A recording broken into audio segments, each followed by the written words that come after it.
Hey everybody, Zach Watson here today, and I wanted to talk a little bit about how I work with students who are just getting started using things like scales and triads and things like that to improvise. I'm fresh off a night of teaching, so I'm currently on my Zoom rig. So this is all being shot live, so we'll see how we go.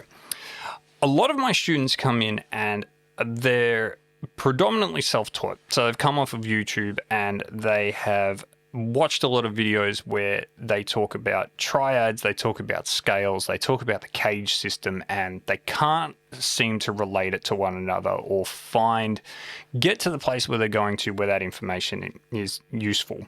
So what I tend to do when I'm teaching it to them is I tend to, instead of sort of going for the cage system or teaching them the scales and how to find their chords inside the scales, I tend to go sort of from the inside out, which is work simply with the triad shapes and then teach them to look at where the additional notes of their scales sit around that triad, because it's always relating everything back to chord tones.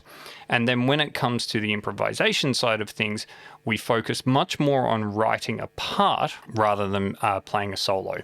Playing a solo or getting a student to improvise a solo, for me and for my cohort of students, tends to put the kind of weight of expectation on them. They all sort of expect to be, like they have to play like Stevie Ray Vaughan or Jimi Hendrix or something like that. Whereas if you tell them to simply write a part, it takes a lot of that pressure off and puts them much more into using the tools that we're working on for composition, be it spontaneous composition, which is essentially what improvisation is, rather than having to do any shreddy guitar solo stuff. So the very first exercise that we do a lot of the time is this one. So let's say, for instance, so I'm going to switch over to my guitar cam here. Let's say, for instance, we are working with triads on our second string set. For the gear nerds at home, I am playing my Made in Japan 1960s Telecaster into my direct rig, which is the Deluxe 55 by Origin Effects. I love this piece of gear. Into the Strymon Flint, giving me a little bit of reverb with the TC Electronic Impulse holding Origin's impulse responses. Going into my Apollo Twin into Logic. So, C, and let's just say, for instance, we're working just with root position triads. So I'm trying to make it as easy for these guys to win as humanly possible. So I say I've got G, and then I have C, then I have F, and then I have G.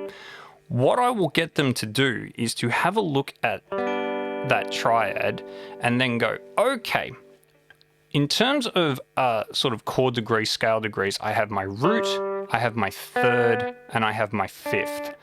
How do I then make a major pentatonic around that? Well, a major pentatonic, if you have a look at it, is just a triad with a second and a sixth. So there's my triad, and they'll fish around and they'll find the second and they'll find the sixth. So we'll do that, and we'll do that for every single triad in the chord progression that we are going to improvise over. What we will then do is we will go, okay, let's write a really, really simple part. But what we want to get out of writing this part is we want to be able to name the chord tones that we're using so that we can use this over every chord in the progression. So I have a little backing track here in my looper, right? And so what we'll do is we'll go, okay, let's just do something like second, third to fifth, but we're going to do it on every chord, right? So here we go. Second, third to fifth. We're going to do the same thing over C.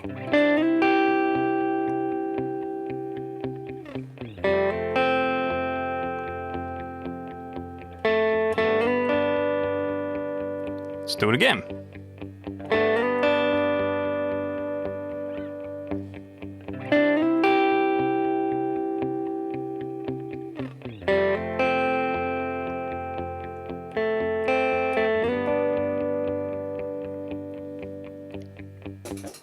And by thinking about it in terms of chord tones and as chord and scale tones relate to the triad, they're then able to take really simple licks and move them through the chords. And so by working from the triad out, they're then able to build licks that they can put anywhere on the neck, provided that they can find a triad, because they're always thinking about how the scale relates to the chord tones rather than trying to find the chord tones in the scale. It just seems to work for my cohort and gets them using those triad tools much quicker, because even if you just do it in a root position like that, they're suddenly able to write a musical part and go, okay, I'm understanding what I'm doing now. I'm trying to target a note in that triad shape to write a part. It might seem really, really basic. It might seem incredibly basic for someone who is used to using these tools, but for somebody who is never, who is used to kind of doing like one scale and blasting over a whole chord progression, just doing something simple like a triad, or grab one triad shape, be it a root position, first inversion or second inversion, use it on every single chord in the progression, and just bolt your major and minor pentatonic notes on there.